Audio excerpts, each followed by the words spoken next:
Como é que você define hoje a Disalto? Assim, a Disalto é um atacarejo, é um atacado, é um varejo?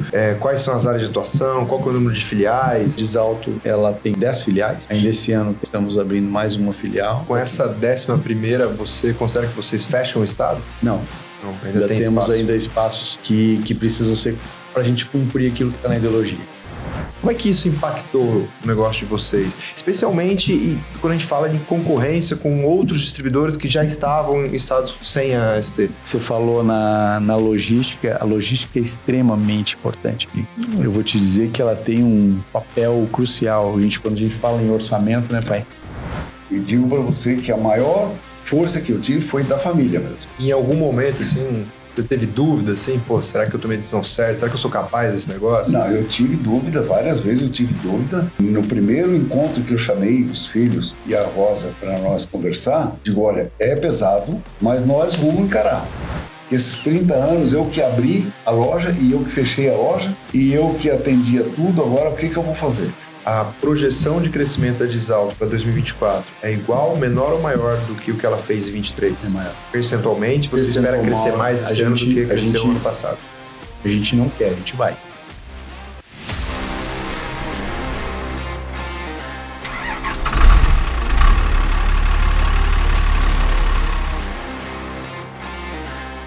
Olá, seja muito bem-vindo. Está começando mais um episódio do Café com Peça, o podcast da Della Rosa para o mercado de autopeça. Eu sou Henrique Della Rosa e hoje, antes de iniciar o nosso bate-papo aqui, que está super especial, eu preciso passar um breve recado para você que está nos acompanhando. Se você gostar desse vídeo, desse conteúdo, considere se inscrever no nosso canal do YouTube e já ative a notificação para sempre receber um aviso quando um novo conteúdo for disponibilizado. Se você tem um perfil no Instagram, não deixe de nos seguir. A nossa página é @cafécompeça. Lá você pode conferir corte deste e de todos os outros episódios que já foram publicados. Agora, se você prefere simplesmente ouvir o episódio enquanto está na estrada ou fazendo alguma atividade física, você pode achar a nossa página lá no Spotify e também em todas as outras plataformas de podcast. Agora sim, recado dado, a gente pode iniciar a nossa conversa de hoje, mas antes eu preciso dar as boas-vindas aqui para o meu amigo Eurico, direto do Rio Grande do Sul, que aceitou o convite para me ajudar na condução desse bate-papo aqui. Tudo bem, Eurico? Obrigado, Henrique, João, Sandro. É sempre bom estar aqui com vocês. Valeu, não é a primeira vez no podcast, mas é a primeira vez aqui no estúdio da Della Rosa. No estúdio é a primeira vez. Maravilha, seja muito bem-vindo. Obrigado. Agora sim, sem mais, vamos à apresentação dos nossos convidados de hoje. Nós temos a honra de receber aqui, direto de Lages, Santa Catarina, João Gomes e Sandro Gomes. João, fundador da Disalto, distribuidora de autopeça, e Sandro está no projeto desde o começo e atualmente é o presidente da companhia. Sejam bem-vindos, João, Sandro. Obrigado, Henrique. Obrigado. Obrigado, Eurico. É um prazer e uma satisfação aqui, primeiro, visitar a tua empresa, a empresa do seu Devanir, do seu irmão, de sua mãe, e estar presente aqui com vocês nesse bate-papo aí. Legal, muito bom. Estamos ansiosos para ouvi-los. Já está virando tradição aqui no nosso podcast, né? Esse é o 14º episódio. A gente gosta de iniciar a conversa pedindo aos convidados que se apresentem. Tá? Não tem tempo para fazer isso, vocês tomem quantos minutos vocês quiserem, mas a gente quer ouvir, assim, quem é o João e quem é o Sandro no mercado de autopeça, né? Como é que vocês vieram parar nesse mercado? Então, por favor, fiquem à vontade. Beleza. Então, eu me chamo João Gomes, como ele me anunciou. Eu digo que sou uma pessoa do interior de Santa Catarina, do interior de Lages, e vim para Lages, aprendi a trabalhar com autopeça, trabalhei numa distribuidora, foi onde eu aprendi e me coloquei no mercado. Aí eu entrei no mercado em 88, iniciando, meus filhos ainda eram pequenos, o Sandro também, né, era pequeno. Mas foi muito bom porque eu já consegui criar os filhos com que eles gostassem do ramo. É uma coisa que eu sempre fiz e sempre gostei, gosto até hoje. E eu consegui trazer eles cedo para dentro da empresa, qual são 4 filhos e a esposa, a Rosa. E eles vieram cedo para a empresa, todos eles, e se dedicaram. E felizmente hoje eu consegui fazer a transição. E eles é que tocam a empresa hoje. Eu me aposentei, fiz a sucessão, passei para eles, e hoje eu me sinto assim bastante confortável da forma que eles estão tocando, e eu consigo a me afastar, participo das reuniões de diretoria, participo do conselho, e sou muito tranquilo, muito realizado por saber o modo que está a empresa, a maneira que está sendo administrada, e eu consegui me afastar, cuidar da minha saúde, cuidar das minhas coisas particulares, né? Eu gosto de mexer com os boizinhos também, e então estou muito satisfeito. Eu sempre comento, né, que eu acabei entrando no ramo de autopeças, um ramo muito gostoso de trabalhar, e consegui passar para os filhos essa mesma impulsão que eles hoje abraçaram também e estão tocando com galardia. Então, seria mais ou menos essa apresentação minha. Muito bom, muito bom. E você, Sandro? Pelo que ele falou, você não teve muita escolha, né? Você foi... Eu nem preciso falar nada. Foi sendo levado pro negócio, né? Não preciso falar nada, ele já contou toda a história aí. E a gente nasceu nesse meio de autopeças, né? Nasceu vivendo o mundo de autopeças desde a época que ele estava nessa distribuidora. A gente se envolvia, né, pai? A gente se envolvia bastante na própria empresa. O pai sempre tentava levar, o pai tinha atividades na distribuidora que eram paralelas, tinha uma associação de funcionários, né?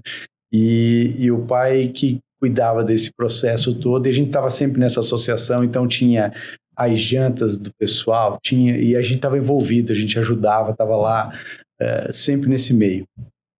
Então isso foi acontecendo logo depois que ele saiu da empresa e junto com outros sócios lá montaram essa outra empresa.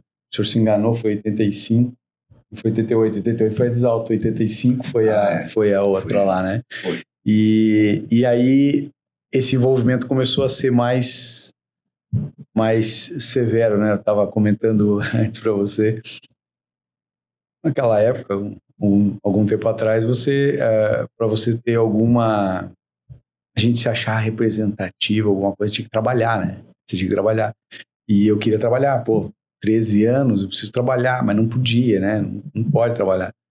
Aí eu fiz 14 anos, e aí no meu aniversário de 14 anos já estava tudo organizado para que eu começasse a trabalhar. Eu sou o filho mais velho do seu João e da Dona Rosa, os outros eram menores, né? E aí meu tio, irmão do pai, me trouxe de aniversário uma camisa de manga curta, mas camisa, eu nunca tinha camisa, eu não tinha camisa. De botão, assim. De botão, camisa de botão. E o pai queria que eu usasse camisa, né? E pai, o negócio não é camisa. Agora eu vou trabalhar, agora eu virei homem, né? Então eu tenho que... Tenho até camisa. Tenho camisa. Eu ganhei aquela camisa e o primeiro dia de trabalho que eu fui efetivamente trabalhar, eu usei aquela camisa. Então, essa história começou de lá e foi se envolvendo, e a gente está até hoje aí, são 38 anos de lá. Mas tem um negócio que eu não sei, eu queria que o João me contasse hoje. Onde é que tu conheceu a Dona Rosa, João? Então, a Dona Rosa eu conheci assim que eu vim para Lages, né? Como eu falei, que eu sou lá do interior de Lages. Eu sou do Pouso Redondo, né? Quando eu vim para Lages, aí eu trabalhei numa oficina mecânica.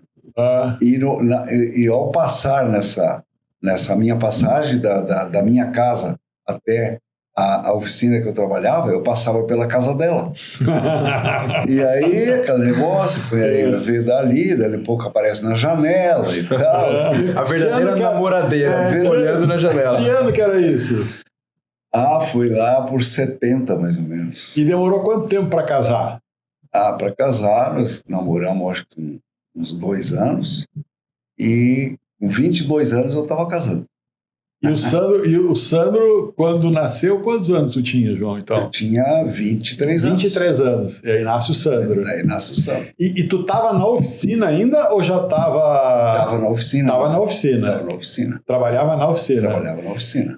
E a Dona Rosa, ela tinha alguma atividade? Eu estou perguntando só por curiosidade, assim, porque é uma passagem... Até aquele tempo ela só estudava. Só estudava. Ela só estudava. Daí aquele negócio, namoradinho, né? Ela novinha, eu novinho, ia buscar no colégio, às vezes, Entendi. ia levar e tal. Então, foi aquele... Ela estava fazendo o curso de enfermagem, foi isso, né? Não, depois que ela fez Foi depois de casada? Depois de casada. Ela fez o curso de enfermagem. Ah, tá. Mas foi bem legal nós dois. E aí tu sai, vai trabalhar numa distribuidora de autopeças. Sim. E aí faz uma carreira lá. Aí já virou vendedor. Aí eu entrei lá, a convidado do seu Miola, que era o dono da empresa. Ele ficou muito tempo me convidando, até que um dia eu aceitei.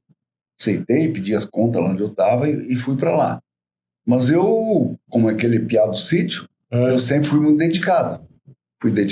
Eu entrei praticamente limpando prateleira, tirando as peças, lavava a prateleira, devolvia, tudo sempre organizadinho, mas sempre fui muito, muito dedicado. E eles foram me dando chance para mim crescer. Com pouco tempo já fui vendedor e depois eu fiquei de gerente daí da parte do atacado. Daí eu fiquei de gerente, montei a parte de atacado da Engrenaco, foi eu que implantei. Né? Contratava vendedor, mandava para o Rio Grande do Sul, mandava para o Paraná, comprava carro às vezes para eles e foi implantando. E virou um homem da área comercial. Da área comercial. Certo. Nesse tempo, a Engrenaco tinha atuação nos 3 estados do Sul. Nos 3 estados. Os 3 estados. E ainda vendia muito fora dos 3 estados, porque ela era uma referência em autopeças. Aí o pessoal mesmo de São Paulo, porque às vezes uma certa peça era difícil de encontrar, eles iam procurando e tal, e vamos ligar nessa empresa aqui. Ligavam lá e normalmente tinha, era muito forte. João, e uma curiosidade assim, né? Porque olha só, tu um cidadão com toda essa experiência assim, que pega uma trajetória de muitas mudanças no mercado automobilístico, né? Sim. Porque dessa época aí de 1970, caminhão era Fenemê, era Mercedes, Ford, Chevrolet, automóvel tinha Fusca, Chevette, Fusca, Corcel 2, Corcel 1, Corcel 2. Tá certo. E hoje eu diria que mesmo nós todos que estamos aqui, nós 4, né, trabalhando no ramo de autopeça, eu não me arrisco a dizer quantos modelos de veículos ou mesmo de caminhões tem disponível para se vender, né? Sim. Então, eu olho hoje, assim, um distribuidor, nós estamos aqui com 2 empresários e pessoas importantes na distribuição de autopeça, né? Será que não ficou grande demais o desafio de manutenção de estoques para veículos assim tão diversos, né? Você vai pegar um sem número de automóveis, mais um grande número de caminhões, de ônibus e tudo mais. Eu estou perguntando isso para provocar em vocês como é que vocês veem, por exemplo, tendências de especialização. No passado era muito comum empresas que trabalhavam... Era assim, não era, João? Me corrija se eu estou falando alguma coisa que não tem aderência com a realidade.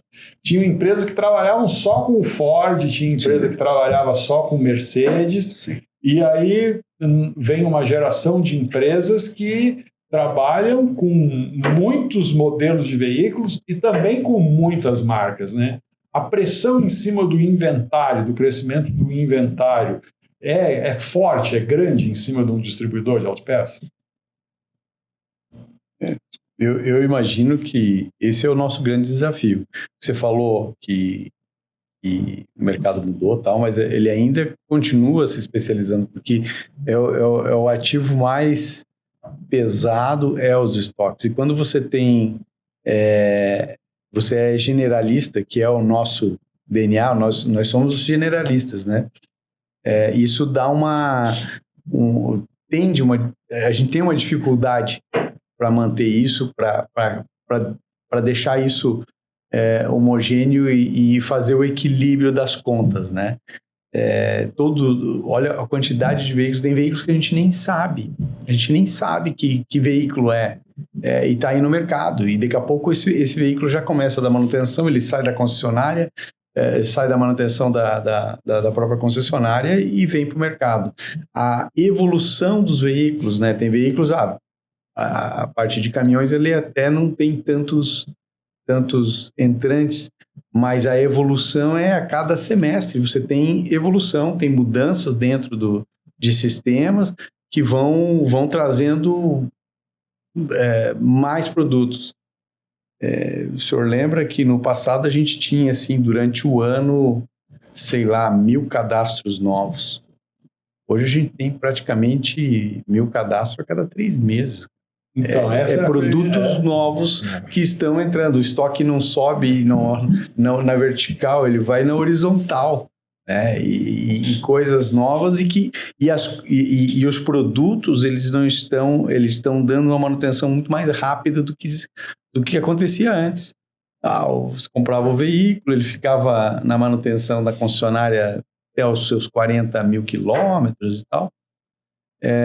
Os veículos já estão saindo, veículos e caminhões, e já indo para outros planos de manutenção. Na parte pesada já está se reinventando, estão deixando um pouco mais dentro da concessionária, você compra um pacote de manutenção antecipada e tal. Mas realmente, voltando à tua pergunta, um dos grandes desafios é essa manutenção desse estoque. E como que vocês lidam? Você tem, de um lado, uma pressão grande em cima de inventário, dita aqui, já reconhecida, e também do material humano que vai fazer essa venda. Sim. Então, assim, qual é o programa que um distribuidor tem, ou pode ter, ou terá, eu não sei qual que é o tempo verbal mais adequado para lidar com seus recursos humanos, né? Esse recurso humano, ele tem que estar em contínuo treinamento, porque são novos modelos, novos sistemas, fornecedores novos que surgem. É um desafio enorme. Enorme. Nós estamos um facilitador nessa história aqui, que é o advento da internet. A gente está falando aqui para não sei quantas pessoas que vão assistir esse podcast, e dentro das plataformas que existem de tecnologia, YouTube, WhatsApp, as redes sociais, foi se criando especialidades e troca de informação. Então, você tem os grupos de oficina mecânica, onde os mecânicos estão se especializando nesse modelo, estão compartilhando informações. Tem grupos de vendedores de autopeças também, e a própria indústria como um todo também vem trazendo essas informações, e que eu acho que é onde precisa mesmo, a indústria tem que estar conectada e trazer para a gente essas novidades, para que a gente leve para o mercado e cubra essas necessidades. Mas eu te digo que hoje é o advento da internet que leva essa informação muito mais rápida para a gente e muito mais fácil para a gente estar conectado com o que vai acontecer para os próximos anos aí. E, João, desculpa, só falar uma pergunta, uma curiosidade que eu tenho para aproveitar a experiência do João. Desculpa. Vai lá. João, e recolher impostos, quando você começou a Desalto e hoje? Eu não falo nem de administrar, eu falo do sistema de recolhimento de impostos, de apuração e tudo mais. É mais ou menos complexo? É muito complexo. Muito complexo. Mas aí a parte, né, lógico, uma empresa igual a Desalto, ela tem assessoria que trabalha em cima disso. Então nós temos os nossos contadores, que é mais que um, e eles estão sempre também se alimentando de informações, né? O Estado, informações existem para isso. Mas claro que ela muda, não é mais uma vez que era pagar ICM, IPI e INSS. Agora é uma variedade de impostos que tem para pagar. Mas essa parte aí, os contadores, eles estão atualizados e estão sempre... Eu fiz mais essa pergunta, né, João? Porque eu vejo assim, né? De um lado, o inventário cresce. Adicionalmente, nós estamos tratando da complexidade dos recursos humanos e também do aparato do Estado querendo recolher impostos. Então, a vida de um distribuidor de autopeça é pesada. Ela ficou bem mais pesada. Bem mais nos últimos pesada, anos. Do distribuidor, do industrial, da pessoa física, não tem leveza para ninguém. A complexidade, o desafio, que vocês fazerem, porque pode parecer singelo, né? Alguém que está lá na ponta comprando uma peça de reposição, no nosso caso aqui, uma barra, um terminal, ele quando vai comprar, o que ele enxerga é a barra ou terminal ou tirante, o produto que a Disalto está entregando. Agora, o que tem de suporte para fazer essa barra e esse terminal chegar lá na quantidade certa, na especificação correta, Classificação fiscal. com a classificação fiscal certa, com o recolhimento de impostos, o vendedor que soube entregar a peça certa, meus parabéns para vocês. As informações que a gente tem que dar, responder SPED fiscal, SPED contábil, a mudança muito rápida, como o pai falou ali, você tem que estar todo dia tem alguma alteração, ver o que é produto com crédito de PIS/COFINS, aquilo que não dá crédito, a interpretação, aí o Estado faz uma alteração, no Estado de Santa Catarina o Estado entendeu que poderia fazer fazer a mercadoria circular lá dentro, e se for dentro da circulação, se você for revender, você tem um incentivo de comprar esse produto com 12% de ICMS, o ICMS normal é 17%. O entendimento dessa regra, ele é muito amplo, porque ele não diz assim, é para o Eurico, é para o Henrique, é para o João. Ele diz assim, se você for revender, você pode conceder. Mas daí tem... O Eurico é um modelo, às vezes o Henrique é empresa outro. É um modelo misto. E o modelo pode misto... estar comprando para consumo, para revenda. Então, essas dificuldades aí, depois sai lá na ponta que ninguém conta, vem as multas. Tu recebe um boleto. Recebe o boleto. Que antes nem é mais pelo correio. Não tem mais visita. Internet, Uma vez era visita, o fiscal vinha. Agora não, agora você só recebe uma informação, abre lá o documento e tem que responder em cima daquela informação lá a solicitação que eles pedem. A gente hoje anda, inclusive, a gente está sempre em malha fiscal. Né? A Receita está sempre dando insights aqui, dá uma olhada nessa operação que você fez aqui, faz assim, faz assado. Então, é uma complexidade enorme, não é só aquilo que a gente gosta, que é pegar o produto e apresentar uma solução para o cliente, mas a gente tem um back-office aí que chama que é pesado. Infelizmente, quanto maior a burocracia, menos tempo a gente passa envolvido com aquilo que de fato importa. Exato, né? Produzir produtos e tudo mais. Eu tenho uma queixa na época da pandemia que a cada 60, 90 dias, por causa do movimento inflacionário, a gente tinha que ficar revisando o custo e repassando isso para esse de preço, fazendo conta, enquanto a gente deveria estar preocupado em produzir, entregar e comercializar. Mas enfim, eu quero voltar numa história que assim, a gente conversou ontem, conversou hoje, jantar, almoço, mas antes eu preciso lembrar que o nome desse programa chama Café com Peça, né, João? Sim. Por quê? Porque nós aqui adoramos apreciar um cafezinho enquanto a gente trabalha, bate papo, recebe amigos. E hoje, dentro dessa garrafa linda aqui, o café está mais do que especial porque a gente recebeu uma cortesia aqui da Manu e do Juninho, que são nossos amigos aqui da cidade e são os proprietários da unidade da Mais Um Café, aqui de Santa Bárbara. Eles acompanham o programa e eles falam, será que eu posso mandar um café lá para vocês desfrutarem? Então eu falei, claro que pode. Eu sou super fã deles. Aliás, essa empresa aqui, eu fui dar uma olhada nos números deles e são assim, impressionantes. Eles começaram a operação em 2019, eles fecharam o ano passado com mais de 700 lojas no Brasil, no modelo de franquia, e mais de 500 mil de clientes ativos. E você vai lá, visita ele, tem uma série de opções no cardápio, assim, todas que eu provei são muito boas. Então, para quem está nos acompanhando aí, se ainda não conhece, não provou, vale a pena procurar a unidade mais próxima aí e apreciar que vale muito a pena. Posso servir um cafezinho para vocês? Por favor. Mandaram não só a garrafa, como 2 xícaras aqui, super estilizadas. Enorme, né? Obrigado. Aqui tem açúcar, tá? O café tá no modelo cowboy. Se quiser pôr açúcar, Modelo cowboy é com whisky. Sem açúcar. Aqui no interior de São Paulo é sem açúcar. Sabe que o café é melhor sem açúcar, né? Você consegue sem açúcar. ver o sabor dele mesmo. Pra quem aprecia, falar que põe açúcar é um crime, né? É que nem botar açúcar no chimarrão, tchê. Exato. Quer dizer, exato eu não sei, né? É. Não tenho o costume de tomar. Mano, quem bota açúcar no chimarrão... Estraga o chimarrão. Não sabe tomar chimarrão. Saúde.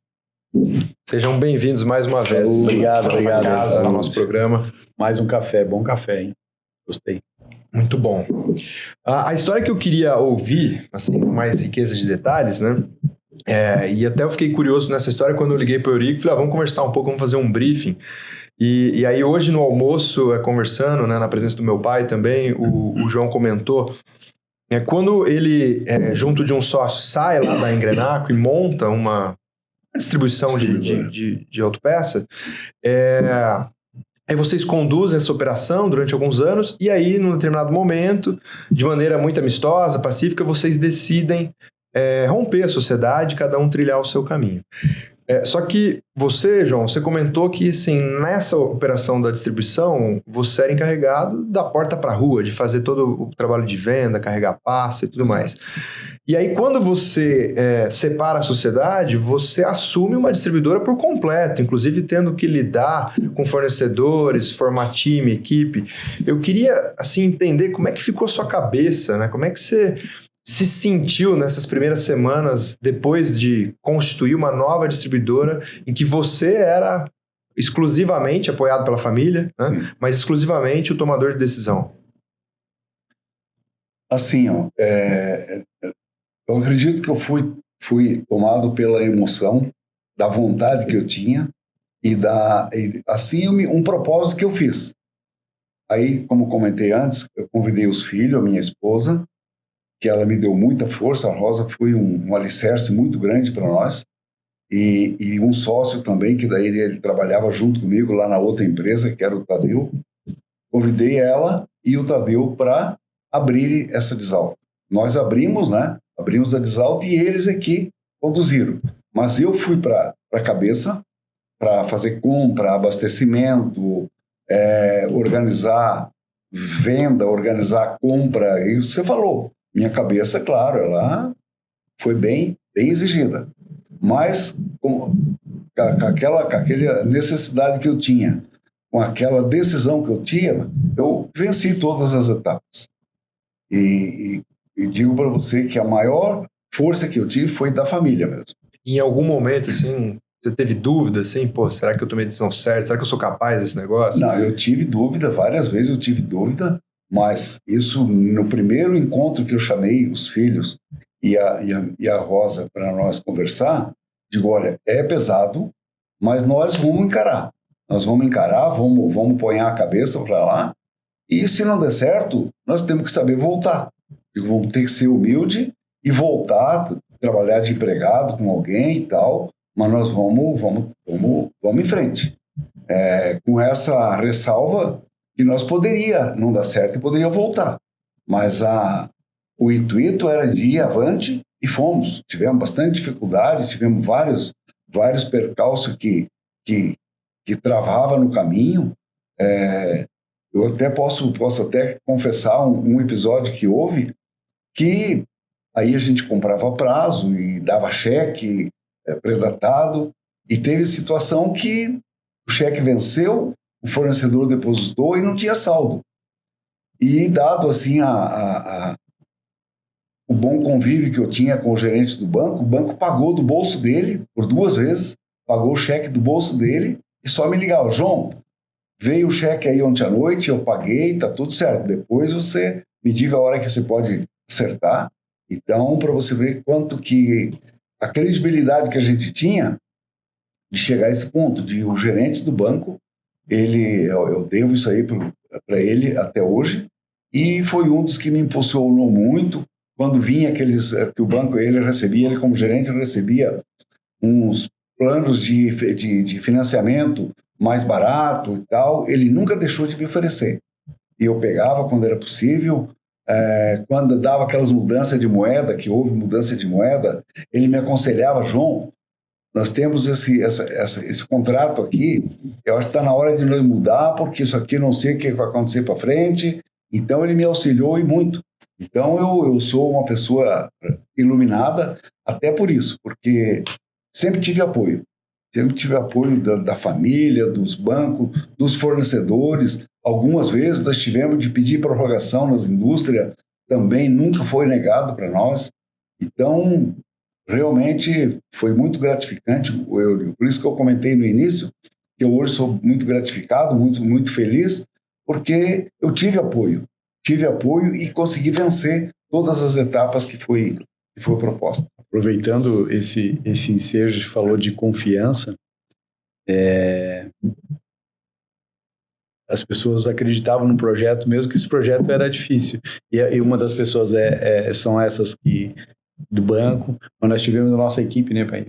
Sim. Quantas pessoas da nossa equipe que estão conosco até hoje, né, que está um grupo forte, e que eles também, será que essa empresa, será que eu, assim, ficar aqui, eu estou bem? Será que a coisa vai funcionar? Todo mundo vestiu a camisa, né, pai? O Hélio que estava lá junto com o senhor, e mais um tanto outro, Dutra e outros aí, que a gente vai até, daqui a pouco, queimar, não consegui lembrar todos, mas a gente teve muita gente que ajudou a gente, da nossa parte aqui, que dizer assim, não, vamos fazer esse negócio acontecer. Ultrapassamos todas essas dificuldades junto e a coisa foi fluindo. Essa decisão de dividir a sociedade, vocês ficarem com a Desalto, né? Isso foi em 88? 88. 98. 98, quando foi fundada a Desalto. Foi fundada.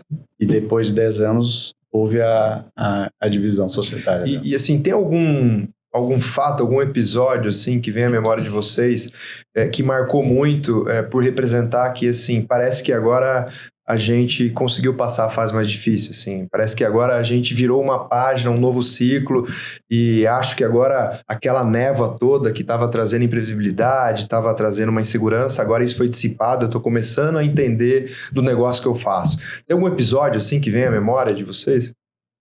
Eu diria que nessa parte aí foi bem tranquilo, dada a experiência que a gente tinha adquirido.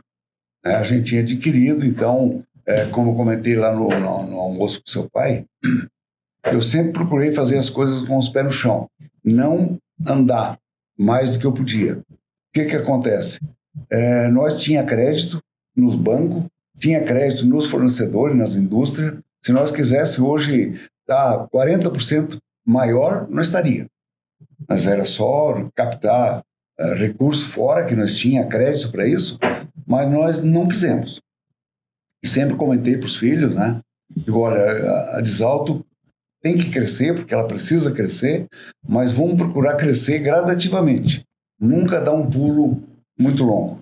Então, é o que aconteceu, né? Você pediu assim, se teve um ponto marcante. O ponto mais marcante que houve foi depois que os filhos assumiram, que aí eles se propuseram, por conta deles, ampliar, mas com os pés no chão, e foi o que aconteceu. Hoje, por exemplo, eu posso dizer que a empresa é muito sólida, está bem seguro do que está fazendo, eles nos trazem o relato do que está acontecendo, e então o episódio mais marcante foi esse aí, foi alavancar a empresa na hora certa. Legal. E Sandro, falando um pouco da Desalto, do caminho que a Desalto trilhou para chegar onde ela está hoje, assim, você que é um dos filhos que está compondo aí a sociedade, mas é provavelmente aquele que está dando a direção para o negócio, como é que você define hoje a Desalto? Assim, a Desalto é um atacarejo, é um atacado, é um varejo? Quais são as áreas de atuação? Qual que é o número de filiais? Se tem alguém nos assistindo, por exemplo, no Mato Grosso, que já ouviu falar, mas não entende muito bem, faça uma descrição para a gente, por gentileza, da Desalto. Henrique, a Desalto nasceu de um varejo, ela era um varejo de autopeças. Após essa divisão societária em 98, ela se transformou num varejo, num atacado. Nós tínhamos, na época, só a Desalto, e tinha uma outra empresa que se chamava Frasa Autopeças, em Joaçaba, que logo depois dessa divisão a gente acabou sendo a primeira unidade, primeira filial da Disalto. As duas vendendo, tendo um varejo e tendo atendimento de atacado. Então, eu digo que a gente iniciou e colocou um objetivo de fazer o atendimento no aplicador. Esse é o nosso grande cliente, é o aplicador, é onde a gente faz todos os esforços para fazer a venda. Entendendo que esse era o mercado que a gente tinha que atingir, e porque o mercado ele não tem nada de tranquilo, né? O mercado de autopeças, ele é um mercado, eu acho que como todos os outros, todo mundo está ali querendo vender e usando o seu espaço. Então, quando naquele momento que você tem, que eu chego na frente do Eurico para vender para ele, e ele coloca uma relação e vê a condição de preço, onde o produto é igual e a condição de preço é que vai ser a referência, e que ele não consegue ver mais nenhum atributo dentro do teu negócio, que começa a dar a que a gente começou a enxergar qual é a direção que a gente tinha que tomar. E como a gente tinha essa relação e volta lá no passado do relacionamento que o pai tinha com o mercado, com os clientes, uma relação de confiança, de prestação de serviço, de inteligência de mercado, uma relação muito próxima. A gente entendeu que o aplicador ele tinha uma tendência de olhar para a gente, não só olhando para preço, mas olhando para serviço. E foi aí que a gente foi desenvolvendo e fomos crescendo dentro do mercado. Hoje a Disalto ela está tem 10 filiais, e ainda esse ano estamos abrindo mais uma filial, todas dentro de Santa Catarina. Isso também foi um propósito. A gente rodou bastante, a gente fez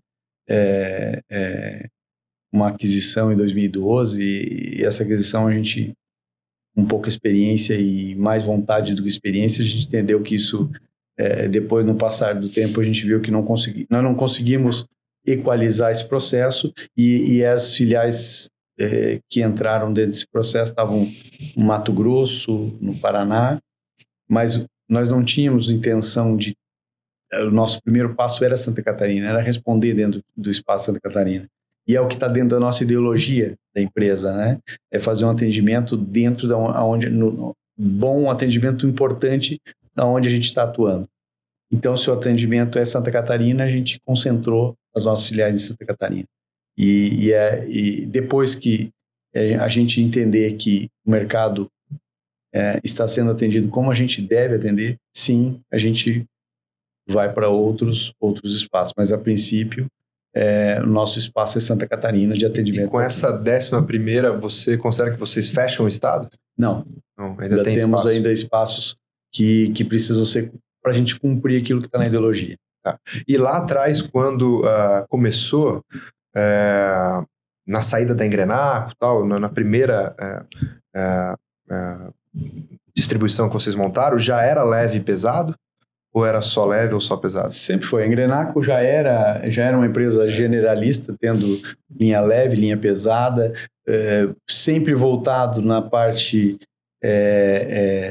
interna, né? Suspensão, câmbio, freio, motor, né? A parte de motor, nada de acabamento. E assim a gente continuou o processo trabalhando nesse segmento e tendo aí uma atuação mais direcionada na linha pesada. Nossa expertise mais na linha pesada, mas juntando com a linha leve também. E hoje a gente tem um equilíbrio desses negócios, assim, um pouco mais para pesada, mas ainda a linha leve a gente avançou também um pouquinho mais.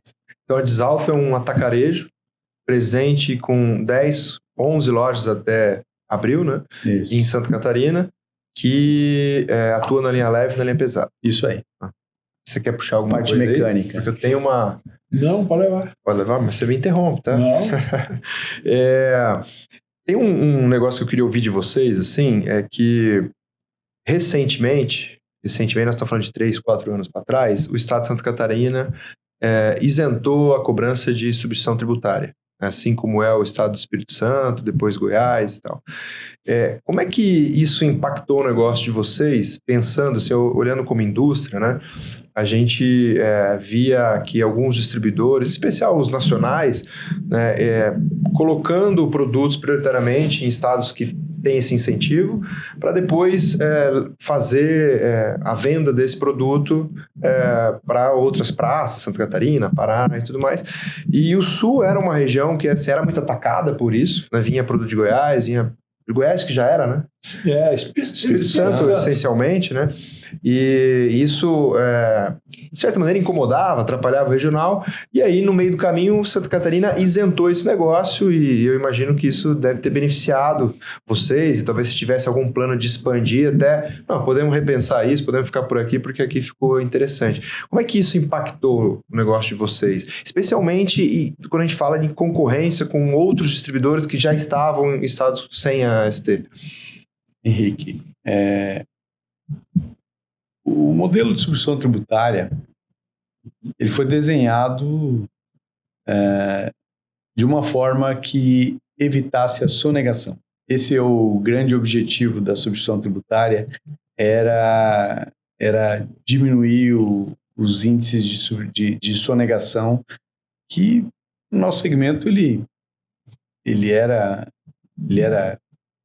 importante, e que não se sabia esse tamanho, qual era o tamanho, o Estado não sabia. Então, o que é o objetivo da substituição tributária? Olha, vamos ver qual é essa cadeia, onde que o produto circula até ele ser consumido. Vamos fazer essa cadeia aqui e vamos cobrar o ICMS lá do último. Mas vamos cobrar antecipado. Aí depois faz o que quiser e a coisa vai, e o Estado estava com isso, né, tranquilo para ele. Então, aí ele começou a inventar a roda, né? Ele foi lá desesperado, mas da fábrica para o Henrique, lá do Eurico para o Henrique, ele gera X de ICMS, aí depois vende para o Sandro, que gera mais X, vai para o João mais Y, e lá na ponta, lá para o seu José, é tanto. Então faz a conta aqui, cria-se uma sigla chamada MVA, né, Eurico? Que é o índice do ICMS final, e era o que o Estado tem de direito. E daí para frente, isso está tudo ok. Com isso, aí os estados não faziam ganhos tributários, né? Porque daí ICMS do Rio Grande do Sul era 18, lá em Santa Catarina é 17, aí um manda para outro, tem crédito de 12, era uma confusão de impostos ali para que poderia fazer. Com isso, a princípio, né? E eu acho que para esse objetivo foi conseguido.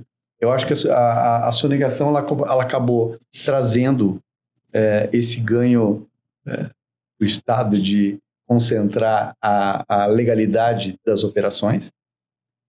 Conseguiu também que as vendas que aconteciam fora, eu tinha uma operação aqui em São Paulo, vendia em Santa Catarina e concorria comigo lá, que eu estava lá investindo em Santa Catarina. Para vender em Santa Catarina ou qualquer estado que estava margeado pela substituição tributária, teria que estar lá dentro do Estado, tem que investir. Então, o Estado ganhou com isso também. Você colocou, todo mundo começou a botar operações que não aconteciam. Santa Catarina tinha poucas operações antes da substituição tributária. E agora eu vou me perder no tempo, mas se eu não me engano, foram algo em torno de 15 anos aí de substituição tributária. É um período desse tamanho. O que acontece? Aí o Estado disse assim, peraí, então vamos pegar agora teu estoque, vamos fazer todo esse cálculo, e você está me devendo esse estoque, esse CMS aqui. E aí, então vai aí, deu lá 18 meses, 24, não lembro quanto tempo foi lá, para a gente pagar a substituição tributária do estoque que eu já tinha. E aquilo que eu vinha vindo, você, como fornecedor, né, me emitia a nota, me ligava e dizia assim, Sandro, deposita a substituição tributária para mim poder mandar a mercadoria, porque tem que passar na barreira com a substituição tributária. Foi um caos financeiro isso nesse primeiro momento, né? Mas foi para todo mundo. E isso foi por muito tempo até a gente esquecer dessa história. Daí virou uma coisa normal, né? E aí, abril de 2020, o estado de Santa Catarina... Não, na verdade, foi um pouquinho antes, as coisas já começaram a respingar. Porque foi aquela cadeia de impostos e a MVA que o Estado calculou. O pessoal começou a fazer conta e, olha, peraí, a MVA que o Estado está cobrando aqui para o segmento de autopeças, não é isso que acontece na ponta. O ICMS está maior. Bem como outros setores, estava ao contrário. O MVA que um outro segmento estava menor. E aí começou a pipocar ações. E o Estado de Santa Catarina começou a entender que, é verdade, eu acho que essa conta aqui não está bem certa. Vamos ajustar esse processo aí, o setor tributário lá de Santa Catarina. Vamos acabar com esse troço aí. E soltaram sem avisar. Porque foi assim, nós estávamos num momento de início de pandemia, né? E eu acho que foi, foi 17 de abril a gente parou, aquela história da pandemia, e até o dia 20, eu acho que veio a informação que o Estado, a partir de abril de 2020, não ia ter mais substituição tributária, e o Estado ia recompor aquela confusão toda. Mas para resumir para você, aí depois a gente começa a ficar pensando o quanto o Estado ficava, ele ficava com o dinheiro da operação. Né? Não, ele sempre foi, mas quanto que ele ficava com valores... Estocando imposto em dinheiro. Porque depois ele agora beleza, fica aqui, você tinha ICMS, voltou a operação antiga, né? Tinha ICMS para pagar, mas você tinha crédito daquilo que você pagou a vida inteira. E isso, ao primeiro momento, assim, que a gente pensava, cara, será que isso aqui agora não vai voltar a sonegação, aquela guerra fiscal e tal? Mas não aconteceu. Até porque o mercado também deu esse rebuliço todo, né, de falta de mercadoria e tal. Mas a gente conseguiu entender que a não entrada do Estado nessa operação, ele deixa a empresa melhor, você ficava mais saudável. Eu compro o produto e eu vou pagar o imposto somente quando eu realmente vender esse produto, não antecipando isso. Você imagina num processo inflacionário que a gente está diminuindo aí, né, inflacionário, que está acontecendo, o quanto isso é prejudicial. Que é dinheiro que você deixa na gaveta aí. Sim, perdendo valor. Perdendo valor.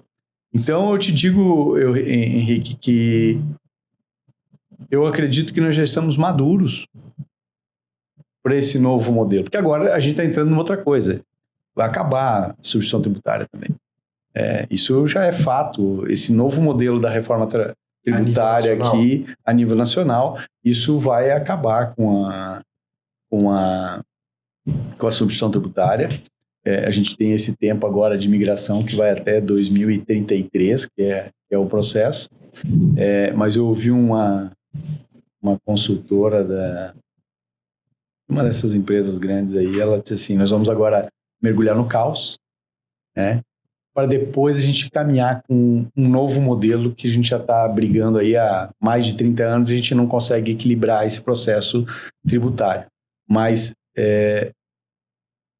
até esses técnicos estão entendendo que a gente está caminhando por um processo muito importante com a reforma trabalhista, com a reforma tributária, né?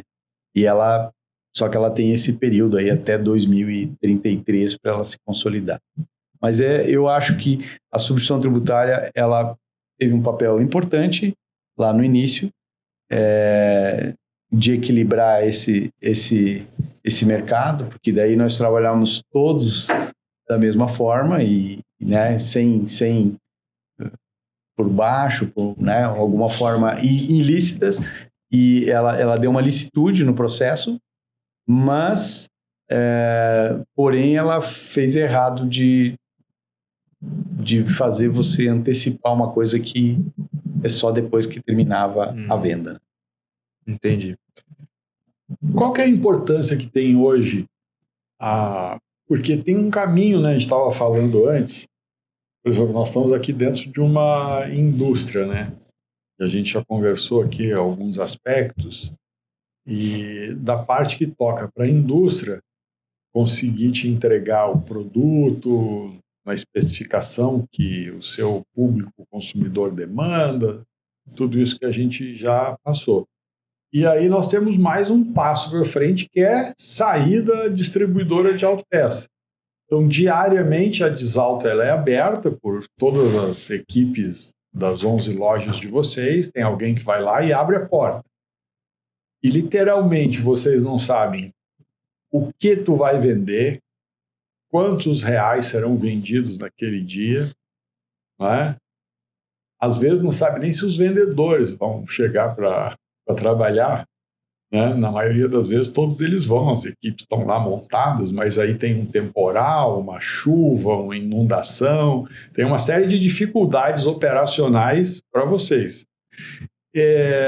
Qual é a importância que a logística tem atualmente? Porque eu sou vendedor mais antigo e tal, e aí eu me lembro que quando eu ia fazer uma visita lá, ia fazer vendas numa loja de autopeça, era comum a gente vender para o varejo nesses 30 anos atrás e tal.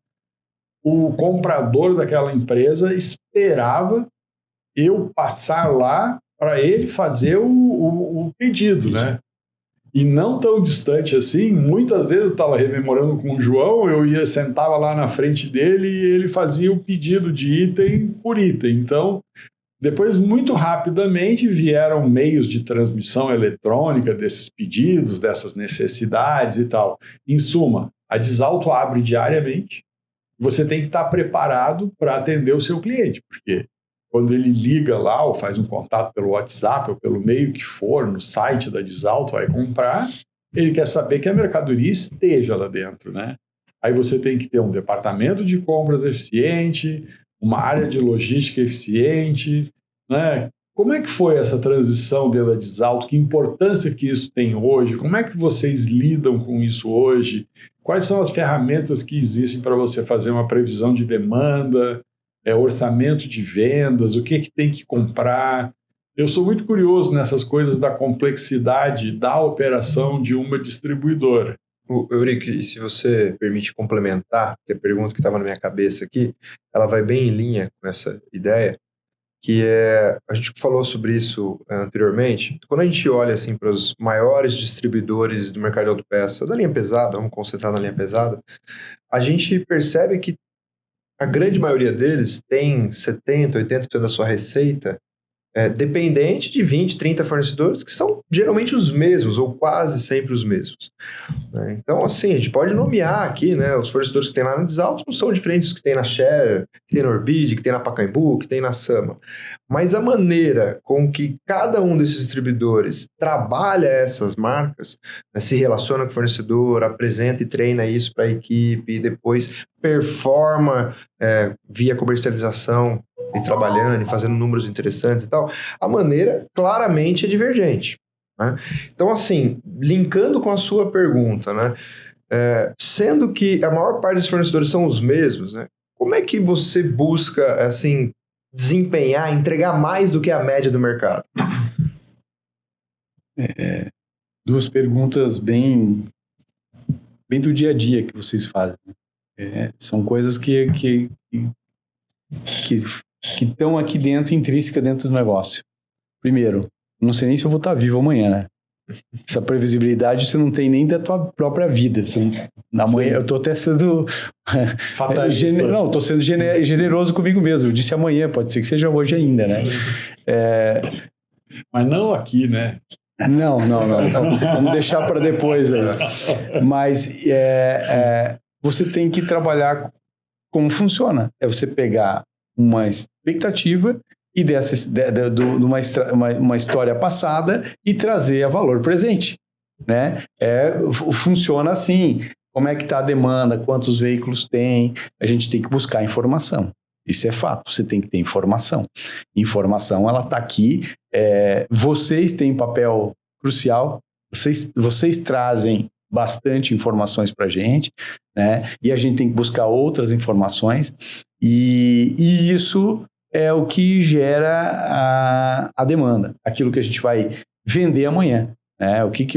Eu tenho uma previsibilidade de quanto eu vou vender amanhã. Se eu vou vender tudo aquilo que eu previ, eu não sei.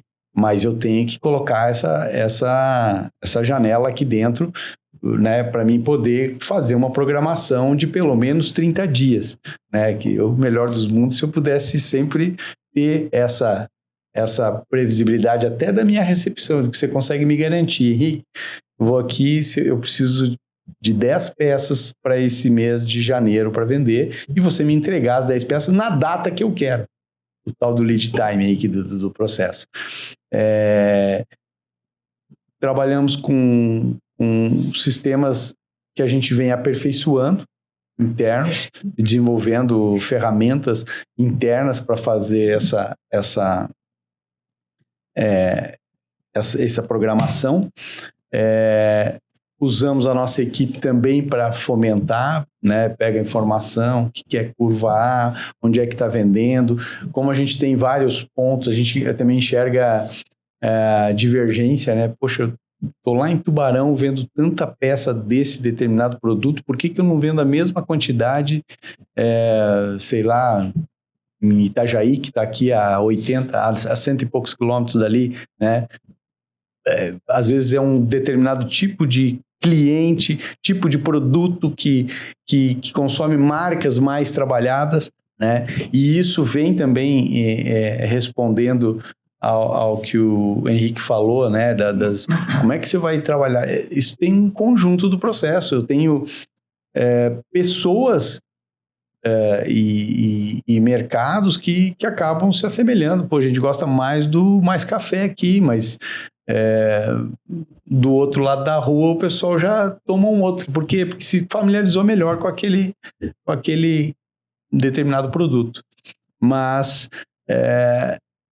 tem muito do trabalho do convencimento das pessoas que estão aqui do lado de cá, fazendo levando para o cliente e junto com o apoio da indústria para que a gente possa levar e desenvolver marcas. Mas aí, aquilo que você falou, poxa, mas esse Mais Café tem aqui, tem 3, 4 com o mesmo produto.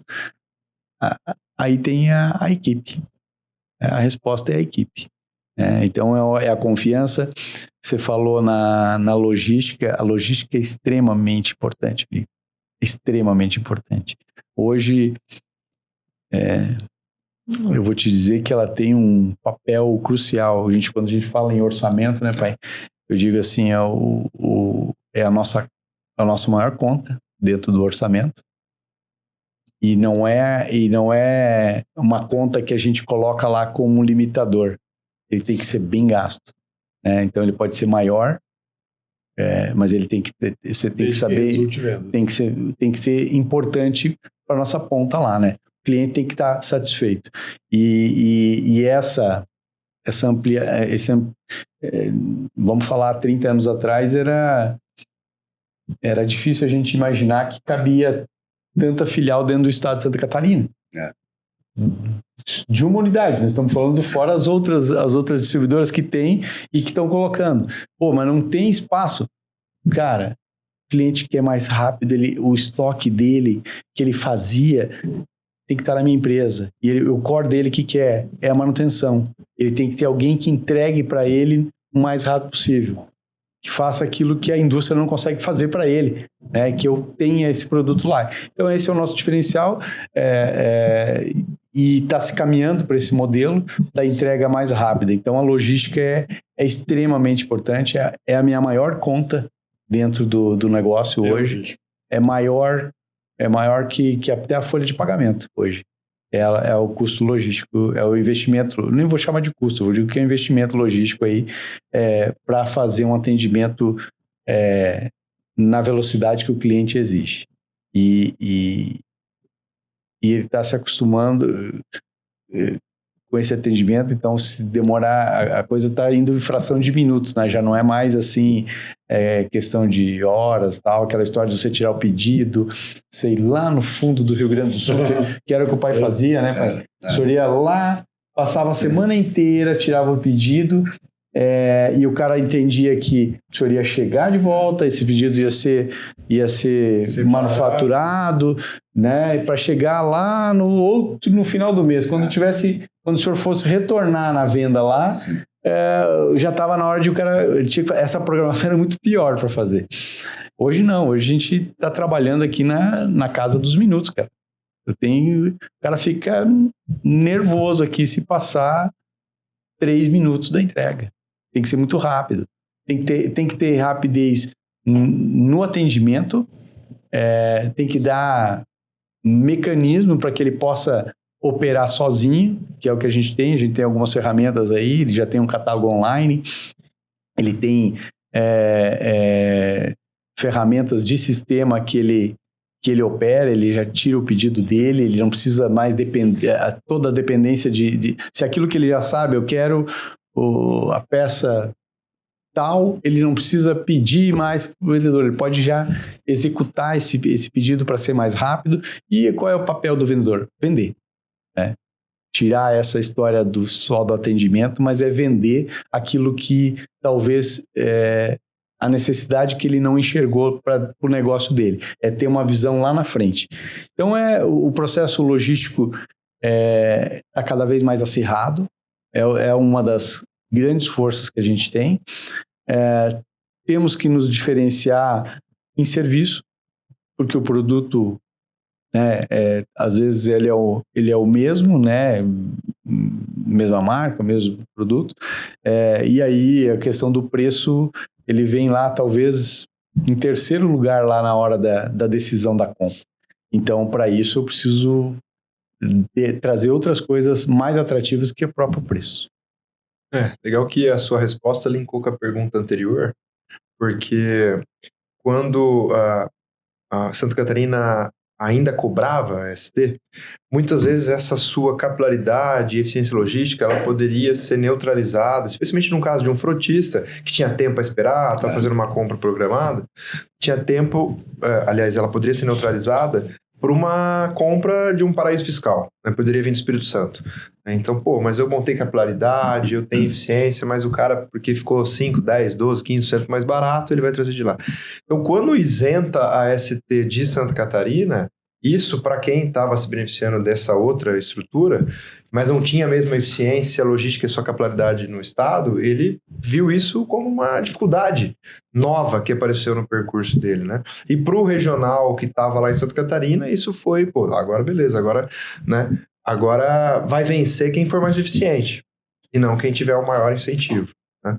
Então isso, assim, olhando, né, do mercado, esquecendo que eu sou da indústria, olhando de cima, me parece que trouxe mais, assim, deixou o mercado mais saudável. Um mercado com um pouco mais liberalismo, assim, sabe? Henrique, assim, você falou em quem vai vencer. Na verdade, o mercado está aí para ser atendido por todo mundo. Eu não consegui ver, pós essa saída, nenhuma filial, uma ou outra aí, talvez, encerrou as atividades dentro do estado de Santa Catarina. Pelo contrário, está entrando mais. Tem mais gente. Está vindo mais, né? E a gente entende que isso, claro, tem uma saturação. Eu não sei até quanto que tem uma saturação. Enquanto o mercado estiver ainda circulando por vias rodoviárias, tem espaço para todo mundo. Até nós comentamos hoje ali, né? Se o mercado for para a linha ferroviária, que eu acho que o país ia ganhar muita coisa, né? Não tira, a gente tem que entregar até no vagão, a gente tem que levar Não anula, né? Não anula. A gente vai rodar. Enquanto não existir uma outra forma de eu chegar do ponto A ao ponto B, de desintegrar no ponto A e integrar no ponto B, a gente vai ter que se circular de forma rodoviária. Concordo. E não tem jeito. Vai ter carro pra caramba aí. Inclusive na pandemia, cara, vocês sabem onde eu sento ali, enxerga a sinaleira, né? Então os carros param ali. Eu ficava nervoso, né? Na pandemia, olhando. Cara, sempre tinha pelo menos 10 carros parados no sinaleiro. Sempre tinha. Mesmo era para estar... Comércio fechado. Comércio fechado e tinha 10 carros na sinaleira. Então, o nosso segmento, a gente não consegue sair do ponto A ao ponto B, desintegrando aqui, integrando aqui. Então, a gente precisa circular e precisa de algum meio para fazer essa circulação. Se não é de carro, é de moto, é de caminhão, é de van, mas a gente precisa circular. Em rodovia. Em rodovia. Antes da gente ir para a parte final, eu queria, assim, não precisa citar números nem percentuais, é só para medir a febre, assim, né, da economia de Santa Catarina. A projeção de crescimento da Disalto para 2024 é igual, menor ou maior do que o que ela fez em 23? É maior. Percentualmente, você espera crescer mais esse ano do que cresceu o ano passado? A gente não quer, a gente vai. Gostei. A gente vai. Gostei. O desafio já foi dado, a equipe está preparada, a gente já vem fazendo os planejamentos desde outubro, vai desenvolvendo, vem discutindo possibilidades e a gente vai crescer mais do que a gente cresceu em 23. Legal. João, eu queria, assim, a gente conversou sobre isso mais cedo, eu queria que você contasse um pouquinho daquela história, assim, de quando você chegou lá na Disalto, assim, de maneira inesperada, né, Sandro? E falou assim, é o seguinte, eu vou tá aqui minha chuteira, vou pendurar e, né, vou abrir a avenida aí para vocês tocarem o negócio para frente e eu vou fazer outra coisa. Aí eu queria ouvir aquela história, das tentativas do que eu vou fazer. Conta pra gente isso daí, que essa história é muito boa. Veja bem, eu quando fiz 50 anos, eu imaginei que eu podia diminuir minhas tarefas. Mas chegou 50 anos, eu não diminuí, continuei, porque todo mundo é mais ou menos assim. Mas quando chegou nos 60, aí digo, não, agora é um propósito meu mesmo, eu vou parar. Aí o que aconteceu? Eu reuni os filhos, né, que são meus sócios, reuni eles em uma mesa semelhante a essa e esclareci para eles. Eu reconheço que a gente tem uma vida a seguir e a minha, como diminuiu, eu preciso fazer a sucessão. E aí eu sei que houve choros, pai, tá pensando em morrer e tal. Eu digo, não estou pensando em morrer, mas eu estou pensando na realidade. Realidade que eu preciso passar, porque vocês estão todos na empresa, são sócios da empresa, e eu quero que vocês toquem esse negócio. Tomar mais um café, por favor. Então o que eu fiz? Mas eu não pensei muito em mim. Pensei o que eu ia fazer. A partir daquele momento que daí ficou claro, ficou bem esclarecido, para nós partir para fazer a sucessão, aí eu comecei a pensar, o que eu vou fazer? Será que que esses 30 anos, eu que abri a loja e eu que fechei a loja, e eu que atendia tudo, agora o que eu vou fazer? Aí o motorzinho começou a rodar. Aí primeira coisa é que eu vejo que meus amigos se aposentam e vão para Balneário Camboriú. Vão para a praia, vão lá fazer, não sei o que eles fazem lá, mas todo mundo fala que vai para lá. Aí me programei, fui lá, comprei um apartamento para morar em Balneário. Vou ficar a maioria do meu tempo lá, mas não deu certo. Cheguei lá, não me acostumei, não consegui ficar dentro de um apartamento, ou no máximo ficar ali na calçada olhando o movimento e tal, e precisava de mais. Aí foi que eu resolvi a comprar um terreno rural e preparar o terreno para mim criar os animais, né? Inicialmente, fiz uma criação de ovelhas, né? Iniciei, preparei o terreno, cercas, estábulo, E realmente criei. Fiquei, eu acho que uns 6 anos, mais ou menos. Eu sei que quando eu resolvi parar, que elas começaram a me dar muita mão de obra, não é isso que eu quero diminuir. Te escravizaram. As ovelhas me deram mais serviço. Aí eu resolvi vender, tipo, não é isso aí que eu quero. Vendi todas elas, estava em 300 animais quando eu percebi isso aí. Aí vendi e troquei de animal, passei para gado. Comprei novilhas, inseminei, tirei terneiros e negócio legal, coisa que eu gostava também. Mas também vi que dava muito serviço também.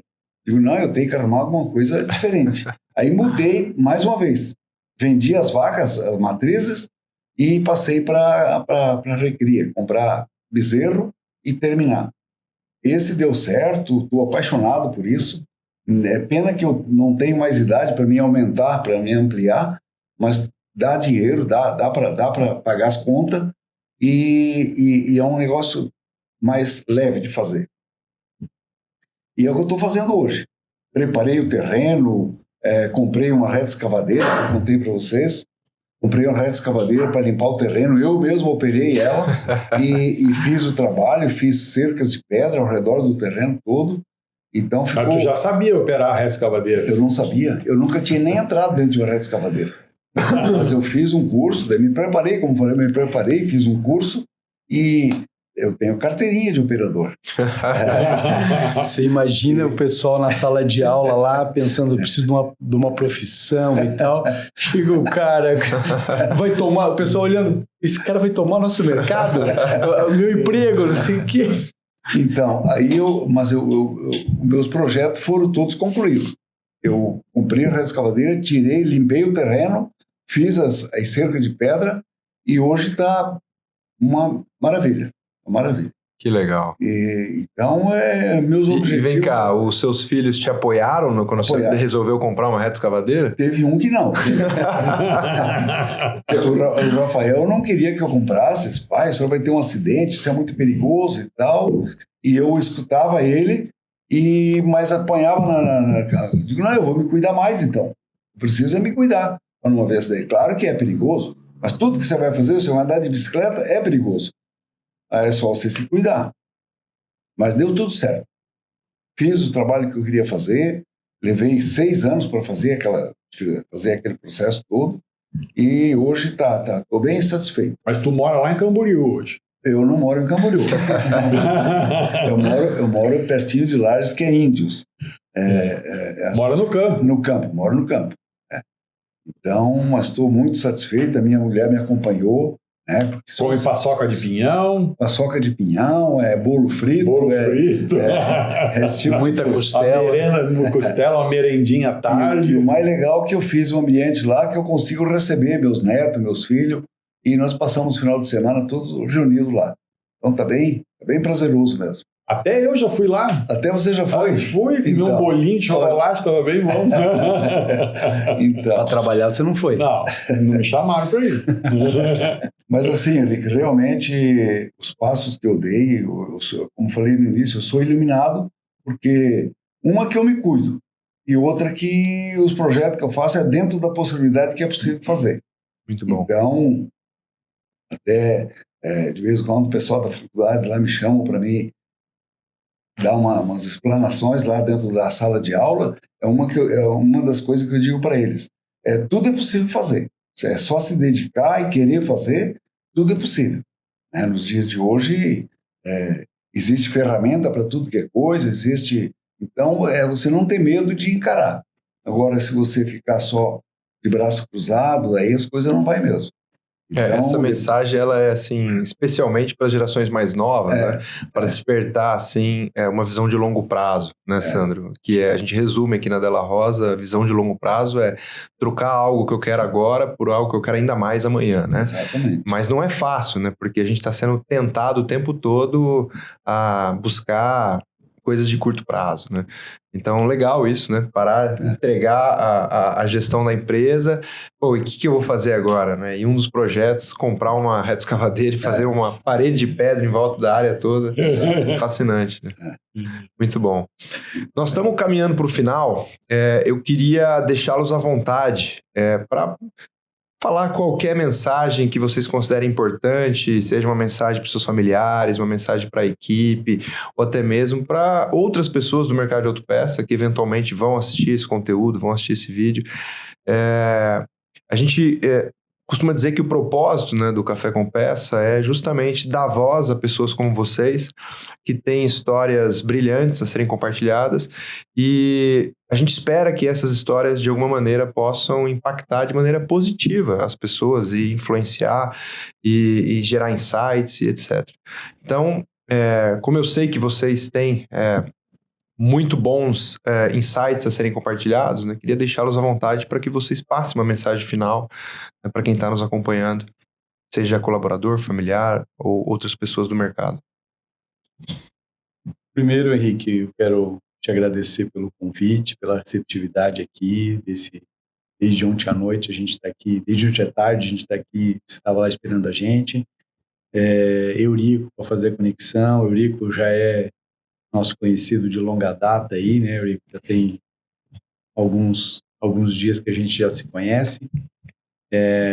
Dizer que foi muito importante essa visita, conhecer a tua indústria, teu pai reviver algumas conversas com ele. A gente conversou eventualmente dentro de Automec, mas Automec é um universo muito... Agora a gente estava muito conectado aqui nesse processo, entender que as origens de empresas que estão enraigadas são muito semelhantes, né? Ver a história do teu pai, ver a história do meu pai é extremamente gostoso e nos inspira para os próximos passos que a gente vai dar. Toda aquela dificuldade, o Eurico fez a provocação e tal, de falar aqui de problemas que realmente tem, todo dia tem, toda hora tem, né? E eu sempre digo que eu quero que continue por problemas. Quando a gente tiver problema, a gente está vivo, né? O dia que não tiver mais problema, eu não estou mais nesse mundo aqui, né? Mas é muito importante o segmento, nosso segmento. Eu costumo falar, né, pai, que não corre, quando começa a correr um pouco de graxa aqui, além de sangue, isso não tem mais volta, cara. Isso não tem mais volta. Não interessa o que aconteça. E aqui, nesse momento, a gente conhece muita gente do mercado, né? As empresas do mercado, do segmento, elas são empresas que vão ficando. Esse dia eu estava numa outra convenção aí, sentei na mesa, nós estávamos ali numa turma, a nossa empresa era a mais nova daquela turma que estava ali. O bebê. Com 35 anos, a nossa empresa era a mais nova da turma que estava ali. Debutante. Então, a mais novinha da turma. Então, são empresas que têm uma continuidade, têm uma história e são empresas sérias dentro do segmento. Então, o segmento de autopeças, ele é muito importante e ele é feito de pessoas como a nossa equipe, parecida com, né, com todo mundo que trabalha, né? Nós temos gente lá que tem o mesmo tempo da Exalta, trabalha com a gente. O Ramon tem 35 anos de empresa e junto com o Ramon, aí vem Cassandra, que eu falei, vem um monte de gente, Hélio, todo mundo. Tem uma historinha aí que eu vou aproveitar aqui e vou falar da história da premiação de 10 anos. Ah, tá. Quando a empresa fez 10 anos, o pai, cara, 10 anos, fazer festa de 10 anos, tal, né? O que vou fazer? Isso é a ideia do pai, né? O que a gente vai fazer? Uma placa? Vamos fazer uma placa, entregar uma placa? Todo mundo faz uma placa, a placa fica lá na estande, pegando pó, aí você tem mais um quadrinho, mais uma, não sei, fica tudo aquela história lá, eu tinha que criar alguma coisa que isso ficasse, né? E aí vamos fazer o seguinte, todo mundo assiste televisão. Vamos dar uma televisão pro cara que faz 10 anos. Então, naquele ano, foi em 98, a gente começou, né? Em 98, a gente dava uma televisão para quem fazia 10 anos. Naquela época, 2, 3 pessoas que faziam 10 anos lá. E foi dado na TV de tubo, 29 polegadas. O que tinha na época. Era a TV, pô. Pesava 60 quilos. Mas o que era? O objetivo é que aquele símbolo, todo dia naquela época você assistia televisão. Então eu tenho aqui... Nessa época a gente ainda dava boa noite pro William Bonner, né? Isso aí. Não era o William Bonner, na época era o Cid Moreira. Cid Moreira. Tá muito novinho aí. Era Cid Moreira nessa história. E a gente assiste televisão, a gente assistia novelas, assistia programas. E a ideia era ter aquela imagem de uma coisa que eu participei. Então aí, beleza, televisão. Aí a gente fez 20 anos. E agora? Vamos aumentar o tamanho da TV. Mas daí já tinha as TV de plasma, daí já tinha começado a mudar e começamos a aumentar. Enfim, a gente criou esse símbolo, cara, e a gente hoje, todos os anos... Tem cara que já ganhou 3 TV. Tem cara que já ganhou 3 TVs, e todos os anos, eu vou ter que botar em orçamento agora isso aqui, cara, porque não tem menos que 10 televisões por ano que a gente distribui todos os anos. Que legal. Eu contei toda essa história para voltar lá e dizer da equipe que a gente tem, que ela é resiliente, que está junto com a gente e que está fazendo esse negócio de autopeças rodar em Santa Catarina. Nós temos uma equipe muito boa. E o que a gente acha legal, né, pai, que as pessoas vão lá, porque a gente faz sempre no final do ano, no encerramento, e faz essa homenagem para o pessoal. Tem pessoas contando o tempo, né? Pô, faltam ainda 3 anos para mim ganhar a minha primeira. Tem gente que está esperando, sabe? É uma expectativa. Virou Todo tradição. ano é uma tradição. E ainda bem que eles vão aumentando o tamanho da TV, porque eu quero entregar de 80 polegadas. Então é isso, eu queria agradecer. Como é que é a escala? Cada 10 anos aumenta 10 polegadas?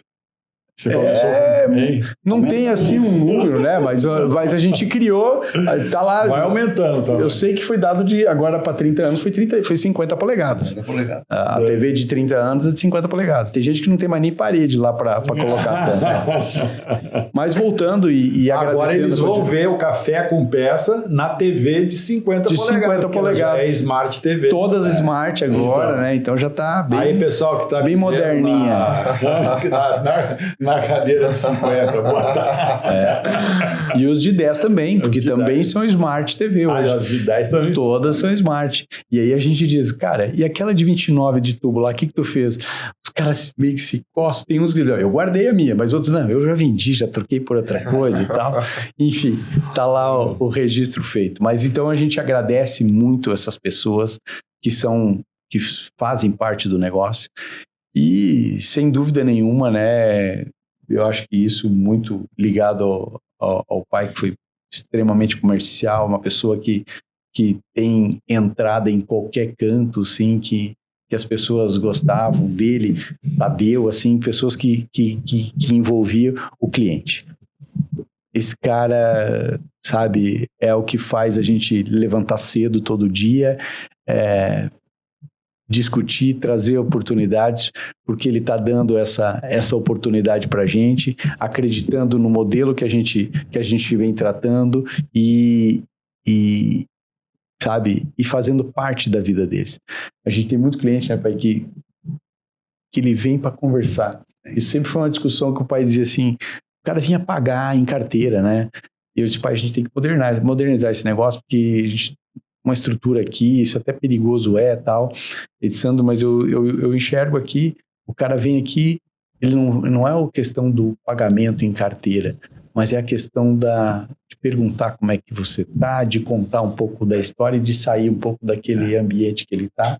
Então, até hoje a gente tem recebimento em carteira em algumas coisas, pelo menos na matriz, onde a coisa começou, né? Nas outras filiais a gente não tem mais esse modelo, mas na matriz a gente tem, e a gente tem dos clientes que são dessa época aqui, e que ainda vêm lá, né, religiosamente nas datas específicas fazer o seu pagamento. Às vezes ele vem e sabe fazer o quê? Ele vem aqui só pergunta o valor, porque ele já sabia, ele só pergunta o valor e faz o Pix, tipo apagado ali na sua frente. Na frente, mas ele quer vir, quer vir ali para manter o hábito.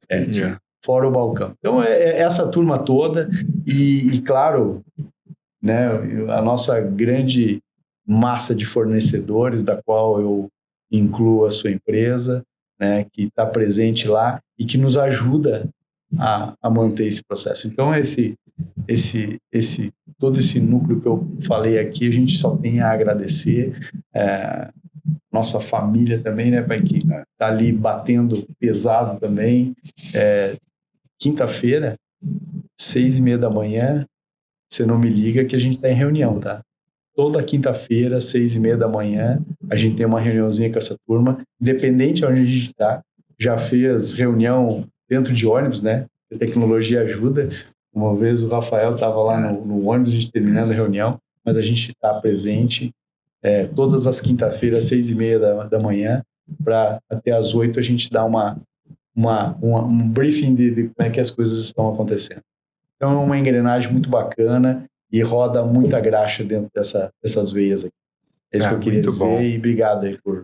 Obrigado vocês por terem aceito o convite. Obrigado pelo tempo de vocês. Eu espero que essa saída, né, de Lages e vir para cá num domingo e ficar longe da família, longe dos negócios, a gente sabe que isso é desafiador, mas a gente espera, assim, do fundo do coração, que tenha sido um tempo de qualidade, que tenha servido para vocês não só vir aqui compartilhar a história e tudo mais, mas de repente levar algum aprendizado, algum insight, né, e voltar mais energizado, né, para dar sequência aos negócios. O João só quer tubo sem costura. Ele entendeu a diferença. E assim, para a gente, né, que acompanha assim, vocês, né, uma visão mais de fornecedor, ouvir essas histórias é só ir montar, assim, um quebra-cabeça, né, você sabia mais ou menos por que tinha sucesso, você imaginava quais eram as hipóteses e tal, mas quando a gente começa a ouvir, a gente começa a falar, faz sentido, aquilo que eu imaginava, né, do perfil das pessoas que estão por trás, dos tomadores de decisão, da cultura organizacional, da equipe, dessas pessoas todas que estão lá há 10, 20 ou 30 anos, isso explica de maneira muito transparente o sucesso que vocês alcançaram em 35 anos. Então, em nome do Café com Peça, em nome da Della Rosa, de novo, parabéns pela história de sucesso. Obrigado pela disposição de vir aqui compartilhar parcialmente a história. A gente sabe que não cabe em 1 hora, 1h30, mas para a gente é uma honra dar voz a essa história. E com isso a gente encerra, né, mais um episódio do Café com Peça. Se você chegou até aqui nesse vídeo, eu quero, claro, deixar aqui o nosso muito obrigado. E se você ainda não é inscrito no nosso canal do YouTube, por favor, considere se inscrever, ative o sininho para que você receba sempre uma notificação toda vez que um novo vídeo, um corte for disponibilizado.